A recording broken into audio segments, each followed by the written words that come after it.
ahora sí, si vos estás nuevo allí en el Facebook, si es la primera vez que nos estás mirando, quiero que pongas tu nombre, alguien te va a contactar, nos gustaría que puedas formar parte del programa de fortalecimiento familiar. Efesios capítulo 4, por favor, versículo 11 en adelante, dice la palabra del Señor. Ahora bien, Cristo dio los siguientes dones a la iglesia: los apóstoles, los profetas, los evangelistas y los pastores y maestros.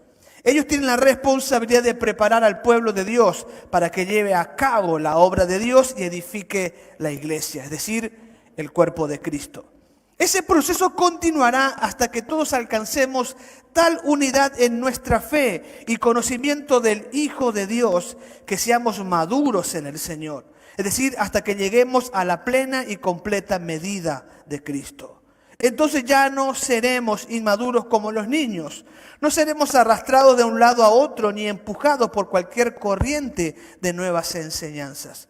No nos dejaremos llevar por personas que intenten engañarnos con mentiras tan hábiles que parezcan la verdad.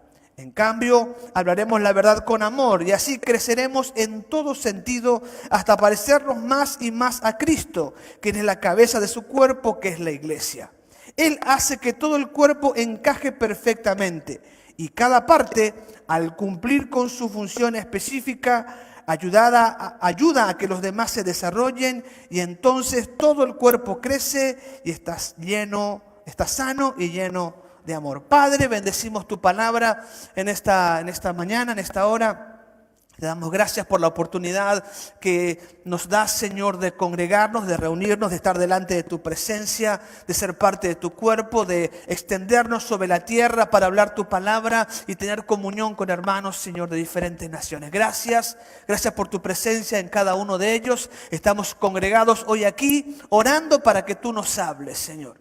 Sabemos y reconocemos que hay pensamientos, ideas, sentimientos que son opuestos a tu voluntad y aunque te amamos y te servimos, todavía hay en nosotros cosas que tienen que ser cambiadas, que tienen que ser transformadas. Y oramos en el nombre de Jesús para que en esta mañana tu palabra ministre de tal manera a nuestro corazón que tengamos la fuerza, la voluntad, la gracia para proceder a cambios que glorifiquen tu nombre. Gracias, Señor, en el nombre de Jesús oramos. Amén.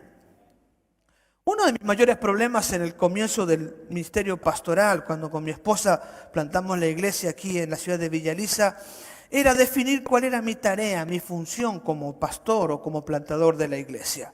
Y mi esposa puede contarle en detalles lo que me pasó en aquella época, ¿verdad? Pero me encontré corriendo, por lo menos los primeros años, corriendo de un lugar a otro, tratando de atender a todas las personas y de ministrar conforme ellos necesitaron.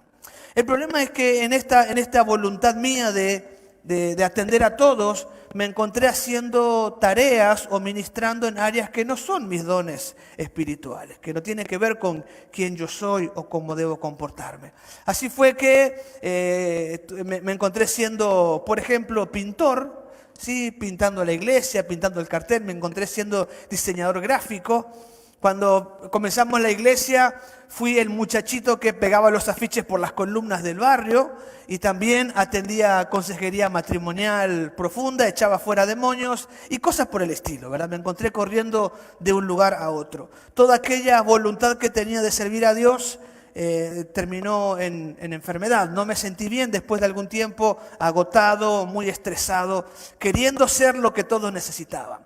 Tenía una motito en aquella época, ¿verdad? Y aunque no se debe hacer, ¿verdad? En mi afán de agradar a todos, 3, 4 chicos llevando y trayéndolo con la moto. Entonces, terminaba la reunión de jóvenes, de los 4 o 5 jóvenes que había, y yo me encontraba recorriendo toda la ciudad repartiendo los jóvenes. O sea, empezaba temprano preparando el sermón y era Uber, ¿verdad? Uber en biciclo, ¿verdad? Al terminar la reunión. Y así terminé haciendo cuanta cosa podía hacer. Esta voluntad de servir me provocó un problema de estrés del cual ya he hablado en muchas oportunidades. Caí en una situación muy grave, tuve que tomar antidepresivos, porque estaba haciendo lo que no tenía que ver conmigo. No estaba ocupando mi lugar como pastor, sino tratando de atender a todas las personas conforme las personas me lo demandaban. Este es un extremo no sano, no correcto de querer hacer la voluntad de Dios. cuando lo que estamos haciendo no tiene que ver con nuestro lugar, con lo que nos toca. El otro extremo que he visto en la iglesia del Señor no tiene que ver conmigo porque no es mi temperamento, mi carácter, pero en muchos hermanos en la iglesia del Señor, es no ocupar su lugar por la pereza, por el desentendimiento, por temor o diferentes razones. O sea, algunos, como me pasó a mí, hacemos más de lo que nos corresponde y nos enfermamos, pero gran parte de la iglesia no hace lo que tiene que hacer. Entonces nos encontramos en estos dos extremos poco saludables. Aquellos que hacen demasiado y aún lo que no les corresponde, y aquellos que no hacen lo que les toca hacer. Y tampoco es sano y no es saludable. No es saludable para el crecimiento espiritual y mucho menos es saludable para la iglesia de Cristo. Y el apóstol Pablo, escribiendo en la carta a los Efesios, está diciendo a la humanidad que no hay diferencia entre un pueblo y otro, que todos somos unos en Cristo. Este es el mensaje principal de la carta a los Efesios. Dice que no hay diferencia entre judíos y gentiles, todos ellos son un solo cuerpo, una misma familia. Y en este relato en el que Pablo trata de destruir los pensamientos de separación que había dentro de la iglesia entre judíos y gentiles, en esta carta Pablo hace notar que cada creyente tiene una función determinante en el cuerpo de Cristo, que todos tenemos un lugar que ocupar en el cuerpo de Cristo, que todos tenemos por lo menos algún don espiritual y que todos tenemos algo que hacer en la iglesia del Señor. El mensaje está orientado en la carta de Efesios para evitar la separación entre la iglesia, entre los judíos y gentiles, entre los cultos e incultos, entre los hombres y las mujeres. Pero en este mensaje dirigido a la unidad de la iglesia se puede ver que cada creyente tiene un lugar que ocupar. Y mi desafío en esta mañana es que usted ocupe su lugar. Que usted ocupe su lugar. Y voy a presentarle algunas razones por lo cual usted debería ocupar su lugar en el cuerpo de Cristo. Somos un cuerpo, somos una familia, diseminados por todo el mundo, y cada uno tiene una función dentro de este cuerpo, dentro de la iglesia. Y es importante que usted se decida a ocupar su lugar. La primera razón por la cual usted debe ocupar su lugar es por el plan estratégico de Dios para la edificación. Usted debe ocupar su lugar porque Dios ha diseñado un plan estratégico para edificar su iglesia. Dice en Efesios capítulo 4, versículos 11 y 12. Ahora bien, Cristo dio los siguientes dones a la iglesia: los apóstoles, los profetas, los evangelistas y los pastores maestros. En el contexto de Efesios 4:11 habla de 4 dones que Dios ha concedido a la iglesia para su función. Los apóstoles, los profetas, los evangelistas y los pastores maestros sería el cuarto don que Dios ha entregado a la iglesia. Dice el verso 12, ellos tienen la responsabilidad de preparar al pueblo de Dios para que lleve a cabo la obra de Dios y edifique la iglesia, es decir, el cuerpo de Cristo. Dios tiene como propósito que la iglesia se extienda sobre toda la tierra, amén. El propósito por el cual vino a la tierra, Dios se hizo hombre, fue para salvar a la humanidad. Y en este propósito de salvar a la humanidad, Dios constituyó un cuerpo, su iglesia, para que la iglesia complete la obra de Cristo en la cruz del Calvario. Lo que Jesús hizo entregando su vida en la cruz del Calvario se completa con nosotros. Pablo lo dice de una manera más dura: cumplo en mi cuerpo los sufrimientos que faltan de Cristo por la iglesia. Es decir, la iglesia completa la obra que Cristo hizo en la cruz del Calvario. Y en este sentido, la extensión no es solo alcanzar a muchos, sino que estos muchos tengan crecimiento, sean edificados. Dios quiere salvar a la humanidad, pero no solo por salvarla. Dios no quiere números en cantidades. Dios no está preocupado por una meta alta, sino por la calidad de la iglesia. En este propósito de extender su reino por toda la tierra, Dios quiere que la iglesia, mientras se extiende, crezca, se edifique. Y el objetivo final de esta edificación es que cada uno de nosotros, cada miembro del cuerpo de Cristo, sea semejante a Cristo. Aunque este objetivo final será cumplido allá en los cielos, mientras estamos en la tierra, la iglesia tiene que extenderse, pero también edificarse. La extensión tiene que ver con alcanzar mucha gente y la edificación tiene que ver con el crecimiento individual de cada creyente hasta ser semejante a Cristo. El objetivo de Dios es que la iglesia se edifique hasta amar a la manera de Jesús. Para eso Dios diseñó una estrategia. Quiero presentarle un cuadro allí. Joel, si me ayudas, por favor, lo que sería el plan estratégico para la edificación del cuerpo de Cristo. Dios ha concedido dones a la iglesia. ¿Cuáles son los dones? Los dones son apóstol, profeta, evangelistas, pastores y maestros. La lista de dones es mucho más extensa.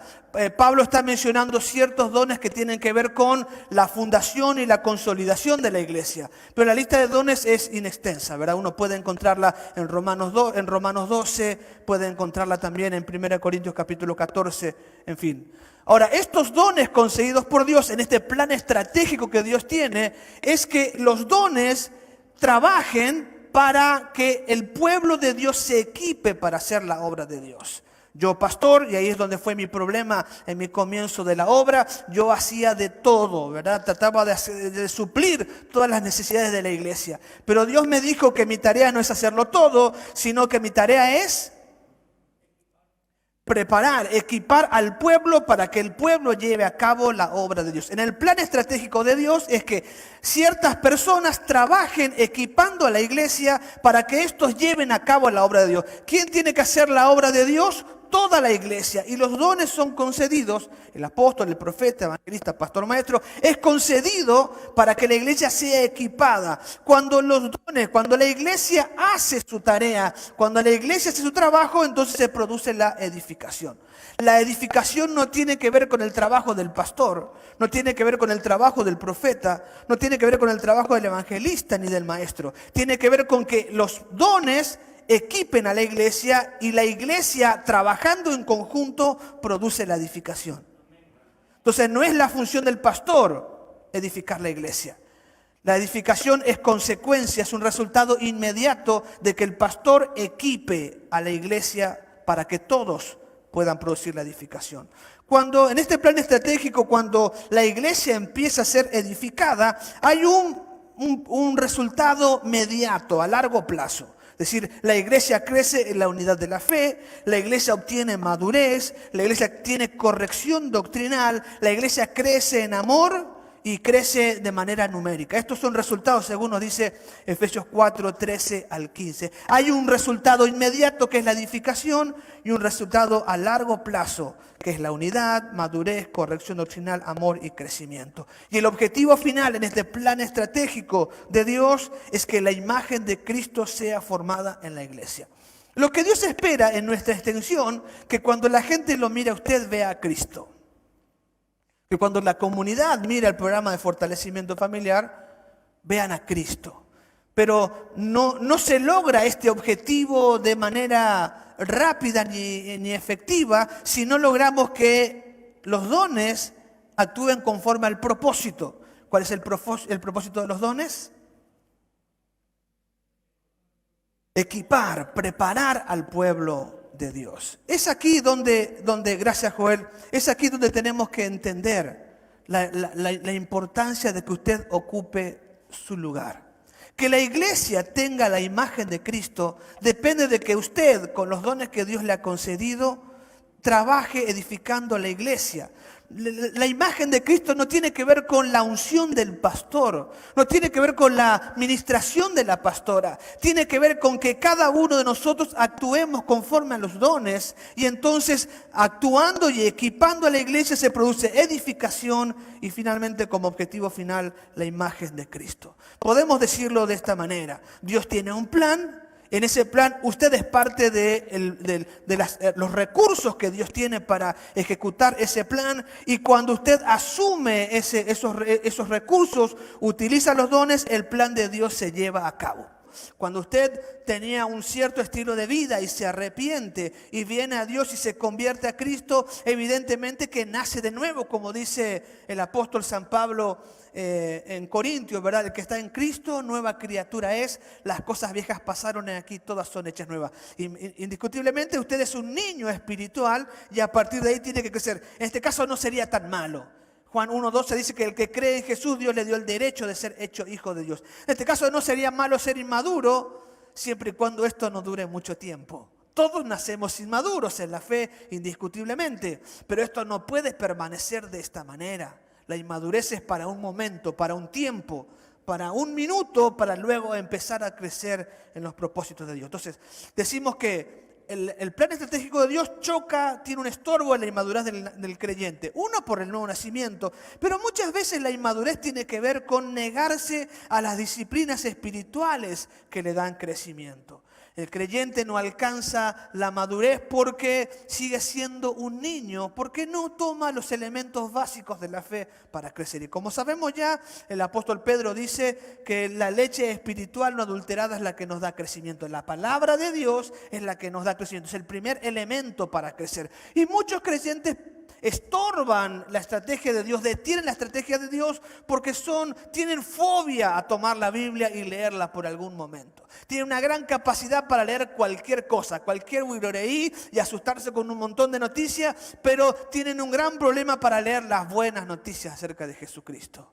Y pudiéramos nosotros repasar y hacer una encuesta hoy, no lo vamos a hacer, ¿verdad? Pero es posible que muchos de nosotros no hayamos estudiado concienzudamente la Biblia esta semana. No digo de leerla, porque seguramente con tantos versículos que te mandamos por aquí y por allá, algo habrás leído. Pero de ahí de estudiar concienzudamente y encontrar lo que Dios tiene para tu vida, es probable que la mayoría de nosotros no haya estudiado la Biblia esta semana. Por eso somos inmaduros, no vamos a la Escritura. Además hay otros elementos que nos dan crecimiento, como la oración, como el congregarse. Hebreos 10:25 dice que congregarse, compartir con los hermanos, esto produce crecimiento. Y en fin, hay un montón de disciplinas espirituales que ya he hablado en otro momento. Y muchas veces el creyente es inmaduro porque no hace uso de las disciplinas espirituales. Si el plan de Dios se va a desarrollar, si la estrategia de Dios va a tener cumplimiento, será porque dejes de ser un niño y comiences a crecer. Quiero preguntarte, y ojalá pueda responderme usted de la semana en el WhatsApp o ahora allí en la transmisión en vivo, ¿qué está haciendo para madurar? ¿Qué está haciendo? ¿Cuál es su actividad diaria o semanal para el crecimiento espiritual? Si usted no está preocupado en crecer y haciendo algo para crecer, usted está estorbando la estrategia de Dios. Es un estorbo. Y no queremos ser estorbo, ¿verdad? Dice por ahí la Escritura, horrible cosa es caer en manos del Dios vivo, ¿verdad? Y no quiero ser profeta de terror, ¿verdad? Pero no nos encontremos oponiéndonos a los planes de Dios, al desarrollo de la imagen de Cristo en la iglesia. Ocupe su lugar creciendo espiritualmente. También el plan de Dios, la estrategia divina para la edificación del cuerpo de Cristo, tiene un estorbo en la operación de las tinieblas. Esta operación de las tinieblas es mejor descrita en Efesios capítulo 2. Ya dice en el versículo 14, Efesios 4:14, dice: no seremos arrostrados de un lado ni empujados por cualquier corriente de nuevas enseñanzas. No nos dejaremos llevar por personas que intentan engañarnos con mentiras, tan hábiles que parezcan la verdad. Aquí habla de personas que enseñan mentiras para apartarnos de la verdad.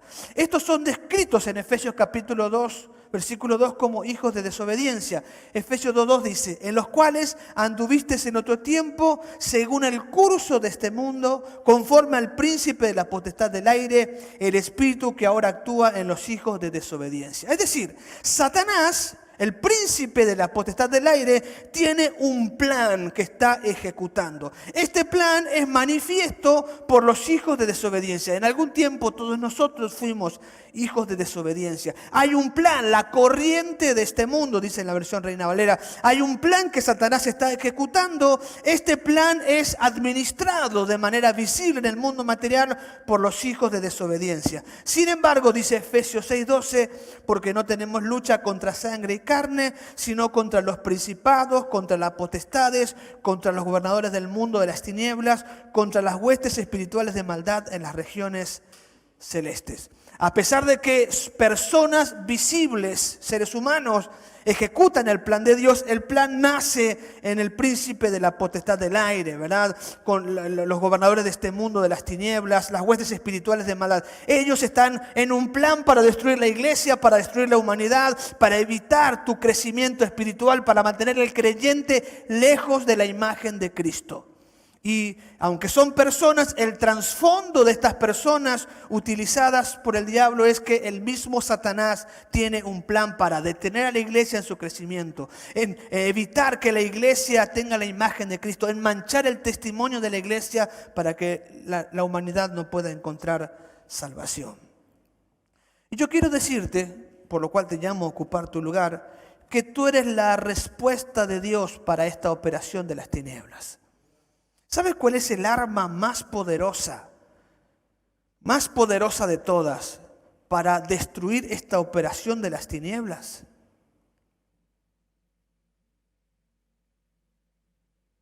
Yo sé que la mayoría me va a decir que es la oración. Yo he notado en mi vida cristiana que no siempre la oración cambia las cosas. Y lo que dice Efesios capítulo 6 habla de la oración, de orar en todo tiempo. Pero he visto muchas personas orando y clamando a Dios intensamente con oraciones equivocadas. El arma más poderosa para destrucción de fortalezas es la palabra de Dios, en la Biblia. Esta es el arma más poderosa. Y cuando usted toma su ministerio más básico, el ministerio más básico de cada creyente es hacer discípulos. Cuando usted toma la palabra y hace discípulos, destruye las operaciones de las tinieblas. Yo sé que usted esperaba que yo diga que tiene que hacer un curso de guerra espiritual y recorrer la ciudad derramando aceite y hacer un mapeo espiritual de los demonios que hay. Macanada todo eso, discúlpeme. Y está bueno, si le gusta hacerlo, hágalo, ore, porque orar es determinante. Pero si usted no toma la palabra y discipula a alguien, si usted no habla la palabra con alguien, si no toma a un creyente, a un inmaduro y lo discipula, nunca vencerá las obras de las tinieblas. Porque dice el apóstol Pablo que aún la iglesia tiene fortalezas, tiene altivez de espíritu que se oponen al conocimiento de Dios. Pablo está en discusión con la iglesia de Corintios, dice, estoy usando armas espirituales para derribar fortalezas que se levantan contra el conocimiento de Dios, derribando fortalezas, pensamiento y toda altivez de espíritu.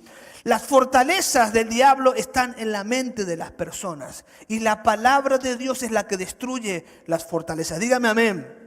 Obviamente que yo oro para que la palabra entre en el corazón y clamo a Dios y ayuno. Pero si luego de mi oración no me levanto y hablo la palabra, tomo una persona y le enseño, lo discipulo, pues entonces el diablo triunfa. Porque una persona que pasa mucho tiempo en oración, pero sin conocimiento de la palabra, es más peligroso que un mono con gilet. Una persona que ora y ora, pero no conoce la palabra de Dios, es peligrosísima. Porque va a decir un montón de cosas que no son de Dios cuando abra su boca. El arma más poderosa es la Escritura. Y tú puedes responder y destruir las artimañas diabólicas si tomas la palabra de Dios y empiezas a discipular. Si le enseñas a orar a la gente, si le mostrás lo que es el cambio de conducta, si le mostrás que tiene que dejar de gritarle a su esposa, que tiene que amar a sus hijos, que tiene que bendecir al prójimo, si le enseñas la Escritura, las artimañas diabólicas se destruyen. El problema es que no ocupamos nuestro lugar. Estamos clamando a Dios porque realmente necesitamos una provisión económica para salir de las deudas. Necesitamos un milagro de Dios para terminar nuestra casa. Necesitamos un milagro de Dios para darle estudio a nuestros hijos. Y oramos, pero no discipulamos.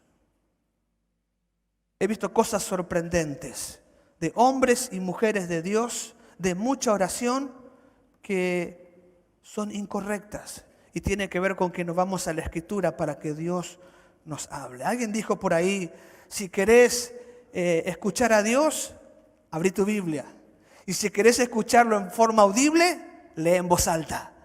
La palabra de Dios destruye las artimañas del enemigo. Así que ocupe su lugar y disipule a alguien, hable la palabra de Dios y entonces la iglesia se va a extender y va a ser edificada.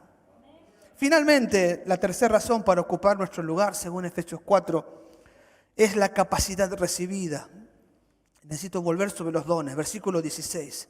De quien todo el cuerpo, bien trabajado y unido por toda coyuntura, según el poder de Dios en cada uno de sus miembros, va produciendo el crecimiento del cuerpo para su propia edificación en amor. En la versión textual de la Biblia, que es una versión en la cual acostumbro a hacer mi estudio personal, dice, por quien todo el cuerpo está siendo estructurado y unido por la provisión de cada ligamento. Y según la función sobrenatural de cada miembro, el crecimiento del cuerpo se realiza en amor para su propia edificación. Creo que el texto se entiende mejor o tiene más fuerza en la versión textual. Según la función sobrenatural de cada miembro. Si nosotros debemos ocupar nuestro lugar, es porque hemos recibido una función sobrenatural. Cada miembro, escuche bien, cada miembro, no el apóstol, no solamente el profeta, no solamente el pastor maestro, no solo el evangelista, cada miembro, diga yo, no le escuché, escriba allí yo, ¿verdad? En la caja de comentarios. Cada miembro ha recibido una función sobrenatural que no tiene que ver con usted, sino que Dios le ha concedido una función, un don, y este don produce crecimiento en el cuerpo. Y cuando el trabajo, el ministerio se desarrolla conforme a ese don, se hace en amor y produce edificación del cuerpo de Cristo. La razón por la cual debe ocupar usted su lugar es que si usted no lo hace, va a faltar una función sobrenatural. Hay poder de Dios que no va a estar manifiesto, que no se va a revelar. Hay gracia de Dios que no va a ser conocida. Y cuando haya una situación en alguna persona y usted no ocupe su lugar, esa persona perderá la capacidad de crecer, de amar, de ser semejante a Cristo. Parte de la inmadurez, y vuelvo sobre el concepto de la inmadurez del cuerpo de Cristo, es porque algunos han callado sus dones, han reservado sus funciones, las han atesorado y las tienen guardadas y no las están ministrando como Dios espera que cada uno haga. Mire, esta es la realidad. Usted tiene una función sobrenatural. Nadie más puede hacer uso de esa capacidad que usted tiene. Y mientras no ocupe su lugar, el cuerpo de Cristo estará incompleto, faltará edificación y la imagen de Cristo no se va a revelar. Cuando estaba en el Instituto Bíblico, escuché al director, un misionero, William Bradney, contar una experiencia que él vio en su recorrido. Como misionero, cada 4 años volvía a Estados Unidos para hacer su año sabático y contactar con las iglesias que lo apoyaban. Y se fue a una iglesia en una convención misionera. En la convención misionera había sido invitado también un pastor de África, de un pueblo en particular que realmente no recuerdo el nombre en este momento. Y cuando pasa este pastor africano y cuenta lo que Dios había hecho hacia unos 20 años atrás en su ciudad. Y cuenta este hombre que hubo un avivamiento espiritual, que Dios obró milagros y prodigios y maravillas, y que las personas se empezaron a salvar por montones, y que la iglesia creció y creció, y de unos pocos creyentes pasaron a ser cientos y luego miles. Y después decenas de miles, que el avivamiento era impresionante. Fue tal el cambio en la ciudad que cambiaban, los bares se cerraban, las cárceles se vaciaban, el avivamiento era glorioso y maravilloso. Pero dice después este pastor africano, pero algo pasó después. Aquel avivamiento nos mostró que no teníamos maestros para edificar a los creyentes. La gente venían por montones, pero no teníamos capacidad para enseñar la palabra porque eran miles y miles que se convertían. No teníamos quien les pudiera enseñar. Al poco tiempo del avivamiento empezó a entrar una doctrina extraña, una doctrina falsa en medio de aquel avivamiento, y el avivamiento se degeneró, se pervirtió, se convirtió en una secta y perdimos los miles que habían creído en el Señor. Mientras el pastor africano, cuesta el misionero William Bradley, mientras el pastor africano estaba contando esta experiencia, un médico en medio de la congregación se puso a llorar desconsoladamente. Y llora y grita, dice, perdóname, perdóname, perdóname, perdóname, Señor. Entonces el pastor de la iglesia se preocupa y le dice, ¿qué pasa, hermano? Y él pasa al frente y dice, hace 20 años Dios me llamó a ser maestro en África, pero yo no quise dejar mis comodidades, no quise dejar mis lujos, no quise dejar mi vida y me negué a Dios para irme como maestro de la palabra en África. Yo soy el culpable que el avivamiento haya terminado en una secta falsa. Usted tiene dones que Dios le ha concedido. Hay funciones sobrenaturales. Y en usted está la estrategia de Dios. Dios sabe lo que va a venir. Dios sabe lo que va a pasar. Por eso ha puesto en vos dones para edificar su iglesia. Y mientras tú atajes la capacidad recibida, serás responsable del fracaso de los planes de Dios sobre la tierra. Tienes que ocupar tu lugar porque Dios ha contado contigo y te ha formado para este tiempo, para que las capacidades que ha puesto en ti den edificación en la iglesia y la iglesia tenga la imagen de Cristo. Y la responsabilidad está en vos. Dios te ha confiado en vos. Yo no sé por qué ha confiado en mí, pero Él lo ha hecho. Y estoy desesperado por ocupar mi lugar porque no quiero ser responsable del fracaso de los planes de Dios. Ocupa tu lugar. Este es el tiempo en que Dios te ha llamado y preparado para ocupar tu lugar. Padre, bendecimos tu palabra, Señor. Te honramos hoy por ella. Y oramos en el nombre de Jesús para que ministres nuestra vida hoy, Señor.